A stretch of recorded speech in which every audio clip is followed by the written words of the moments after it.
Now I will request our President of today's program, Professor Amit Dey. He's a professor of the Department of History, University of Calcutta. Professor Dey has been part of this organizing committee from very long time. He'll be delivering the presidential remarks. I'll request Professor Dey to come and deliver his presidential remarks.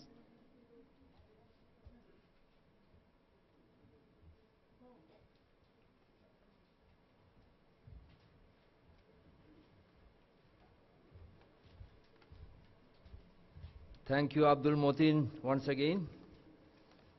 I offer my heartfelt respect to Allama Pir Muhammad Saifuddin Siddique and other distinguished guests on the dais, distinguished scholars, professors, my dear students, and the general piety, ধর্মপ্রাণ জনগণের সমাবেশ এখানে হয়েছে, সকলকে ধন্যবাদ এবং সম্মান জানিয়ে আমার সংক্ষিপ্ত বক্তব্য পেশ করব। Now there is a term in the Middle Eastern langar, free kitchen. One person, a friend of mine, a great scholar on Persian, informed me that when he visited one langar in the Middle East, at least that was used as a langar long time ago, one thing was inscribed on the stone where that langar used to take place, that when there is a mehman, don't ask anything about his religion, offer him food, see whether that person is hungry. So this is the true Sufi spirit resonated in the activities of Pir Shah Abu Bakr Siddique during the awakening in Bengal, and in spite of the demographic significance of the Muslim population, our predecessors have mentioned that we have scarcely traversed that path that would unfold useful information regarding Bengal society, in spite of the demographic significance. জনবিন্যাসগত তাৎপর্য সত্ত্বেও অনেক সময় মুসলিম সমাজ সম্বন্ধে আমরা সেভাবে গবেষণা করিনি. That's a lacuna prevalent in the academic world, has been mentioned by my predecessors. So similarly, as people do not ask or are not supposed to ask someone's private religion in the langar, they are supposed to offer food to the hungry, I was somehow incorporated in the movement, and I felt deeply honored. No one asked me about my religion, my belief, and said, since you are a sincere man, you are collaborating with us, you are interested in carrying out some research in your humble capacity on Islam, be a part of the movement. And I was amazed and grateful by this gesture. It's a typical Sufi attitude resonated in the ideas and activities of the Sufi shrine, revolving around the pious shrine, holy shrine, sacred space of Furfura, represented by the likes of Bahauddin, Abdul Motin, Nizamuddin Sahab, and various others, Sajjad and Noshins present here. My deep respect to them. They are creating a platform to develop interfaith community. বিভিন্ন ধর্ম সম্প্রদায়ের মানুষের মধ্যে একটা সৃজনশীল আদান প্রদানের পটভূমি তৈরির একটা প্রয়াস, এটা সাধুবাদযোগ্য।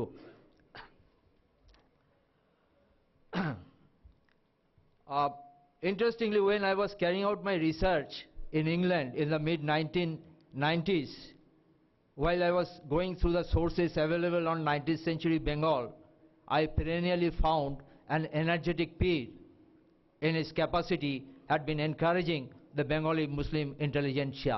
And 1870s, I draw your attention to the fact, is a landmark so far as the awakening of the Bengal Muslims are concerned.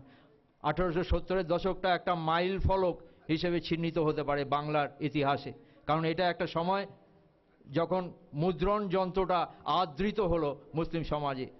Optimum utilization of printing technology was visible in the Muslim society. Sometimes there was some reluctance, but there was this feeling, pragmatic feeling, as mentioned by my predecessors, that printing technology has to be accepted in a world of religious competition represented by the Brahmos, the Christians and others, where the Muslims have to put emphasis on their identity in the process of identity formation, you cannot do away with printing technology. So there was a shift in the mode of transmission of knowledge from sound, মৌখিক সংস্কৃতি বা oral culture থেকে দৃশ্যমান মুদ্রিত অক্ষরে জ্ঞানের সঞ্চালনটা পরিবর্তিত হয়ে গেল.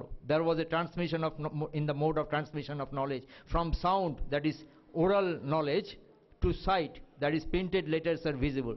That was a revolutionary step, and in which Pir Shah Abu Bakr Siddique was involved. So some of the scholars, as the seminar will gradually unfold, you will observe that terms like religious modernity, ধর্মাশ্রিত আধুনিকীকরণ, এ ধরনের term আসবে, এ ধরনের অনুসন্ধান, investigation আমাদের প্রয়াসে আমরা দেখব. সেটা খুব ইম্পর্টেন্ট. আধুনিকীকরণের সঙ্গে প্রিন্ট টেকনোলজির একটা ভূমিকা রয়েছে, যেখানে আরেকটা ভূমিকার কথা আপনারা বলেছেন, ভার্নাকুলারাইজেশন অফ নলেজ, আঞ্চলিক বা মাতৃভাষার মর্যাদা পুনঃস্থাপন করা. একটা সমাজের আত্মপরিচয়ের অন্বেষণে মাতৃভাষা ছাড়া সেটা হয় না. এই জিনিসটা অনুধাবন করেছিলেন পীর Abu Bakr Siddique. And this is a significant step in the sense that there was a debate still going on whether Bengali or Urdu is the mother tongue of the Bengal Muslims, and this could be resolved only in the pages of Masik Muhammadi and some other journals in the 1920s. So even in the late 19th century, a decision was taken silently by Pir Shah Abu Bakr Siddique that there should not be any confusion regarding the selection of the mother tongue of the Bengal Muslims. This is the appreciation, recognition of the mother tongue, without which identity formation cannot take place. And it's again a modernizing trend. I draw your attention to the fact that if you speak about Renaissance in the European context, vernacularization of knowledge played a significant role in shaping European history. And again, that was associated with the optimum utilization of printing technology. And as has been rightly pointed out, that contemporary challenges were addressed by this Pir and his institution. Now, anthropologists have claimed that a religion becomes vibrant, useful, strong, it spreads, it spills over to a larger geocultural region when it can make itself relevant, pragmatic. So that relevance, pragmatism was resonated in the activities of the shrine.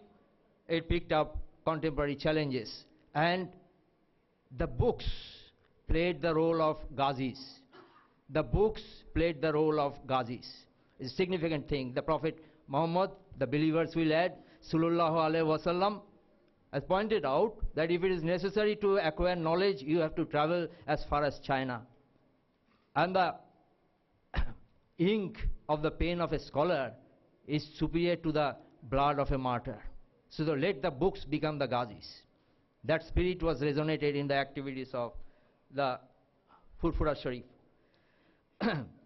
So I will also remind you that we organize seminars not only to assemble and satisfy ourselves with a sumptuous lunch and then we disperse.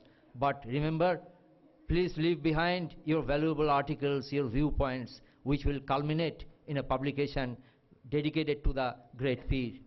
That will be the significance, success of our seminar. We have assembled here with a mission.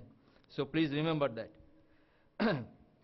So selection of me as a part of the organizing committee is actually a reflection of the liberal, spiritual, human, and to a great extent rational attitude of the Sufis of South Asia. But remember, Sufis constitute a heterogeneous community, implied by my predecessors. He was a Sharia-centered Sufi, but it is possible to function within the framework of Islam and to promote a better understanding between mankind. So mutual understanding can culminate in mutual appreciation. This is possible, and this is in conformity with the spirit resonated in the Medinan constitution in which the Prophet Muhammad sallallahu alaihi wasallam was a part. It was manifested in the peace treaty of Hudaybiyah, where sallallahu alaihi wasallam was a part. So this is a continuation of that spirit indicated by the Prophet, resonated in the activities, ideas and preachings of the great Sufis, and of course Shah Abu Bakr Siddique of Furfura Sharif. So we use the terms like Alim Sufis. We never use the term Sufi Alims. You have to be Alim first, then you can manifest Sufic behavior. The scholars use the term jurisprudential Sufism. Jurisprudential Sufism. And great Sufis have mastered Sharia and scriptures first, and then transcended towards that mystical, esoteric knowledge which has to be acknowledged. Now, within the constraints of colonialism, Furfura Sharif played a significant part that has to be investigated, researched, and that will be a significant addition to our understanding of Bengal awakening, which has been largely ignored by mainstream historians. So it is our humble effort to explore those untraversed territory in the history of Bengal, socio-cultural, civilizational history of Bengal, without which you cannot form a comprehensive idea about the identity formation of a people. And the Bengal Muslims are significant, unique, in the sense that in spite of being the largest agrarian community, largest Muslim community to have an agrarian base, unlike Muslims in other parts of the world, Bengal Muslims have retained both their language as well as the script. And in that program, the Furfura Sharif played a significant role that you have to acknowledge. And in this conference, as you have seen, there's a confluence of humanity. There's a convergence of piety and academia. ধর্মপ্রাণ মানুষের সঙ্গে প্রশিক্ষিত গবেষকদের একটা সম্মেলন, যেটা বড় একটা দেখা যায় না, সেটা আমাদের সম্মেলনে আমরা দেখতে পাচ্ছি. There's representatives, scholarly representatives from Northern America. I will not mention the name because I have inflicted on myself a time constraint of 10 minutes, which I have already exceeded. So North America, Asia, Africa, and Europe, in conformity with the spirit resonated in the ideas and activities of the great Pir of Furfura Sharif, whose association with the Sudhakar group had been discussed and established. So there is still scope to carry out research on this great Pir, who flourished mainly in Furfura, but had influences even beyond the geocultural region of Bengal. And now he had hundreds of thousands of followers in Bangladesh and Assam and even beyond. So he is a source of investigation and should be studied with a multidisciplinary approach. I have taken much of your time. I have tested your patience. Thank you very much for your patience.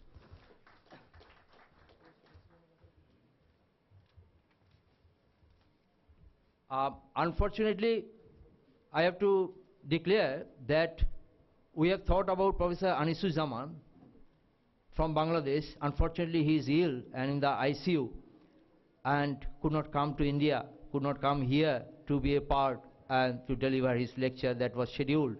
So we wish his speedy recovery in the hospital, and our respect to Anisuzzaman, who was inspiring us from the very beginning.